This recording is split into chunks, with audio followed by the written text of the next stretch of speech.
បាទឈ្មោះវាវុធីរស់នៅភូមិក្រណាស់ឃុំតាំងរសាំងស្រុកធាយខេត្តកំពង់ចាមខ្ញុំធ្វើស្រែ3ហិកតាហើយខ្ញុំធ្វើ10ឆ្នាំជាងហើយដែលបងឃើញល្អចេះទេទើបតែពេលនេះខ្ញុំបានប្រើជី transform ដែលឃើញថាវាល្អជាងមុននៅខ្ចីខ្ញុំបានប្រើតែបើបានប្រើពីដើមដំបូងមកដឹងល្អយ៉ាងណាទេប្រើបាន2ដងពេលស្រូវមូលដើមផើមខ្ញុំប្រើបានម្ដងបាញ់បោកចូលគ្នាដល់ពេលវាអោនដាក់គ្រាប់ដាក់ទឹកដោះហ្នឹងខ្ញុំបាញ់បានម្ដងទៀតប្រើបានតែ2ដងទេដូចស្រូវរបស់ខ្ញុំចឹងបងប្អូនមើលនេះខ្លាយហើយកគូវែងហើយដើមរឹងទៀតបាទនេះបងប្អូនមើលដើមរឹងខ្ញុំដល់អត់ដួលទេនេះ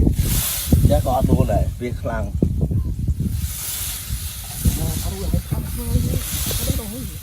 វាយ៉ាងម៉េចក៏អត់ដួលដែរប្រើថ្នាំនេះឬ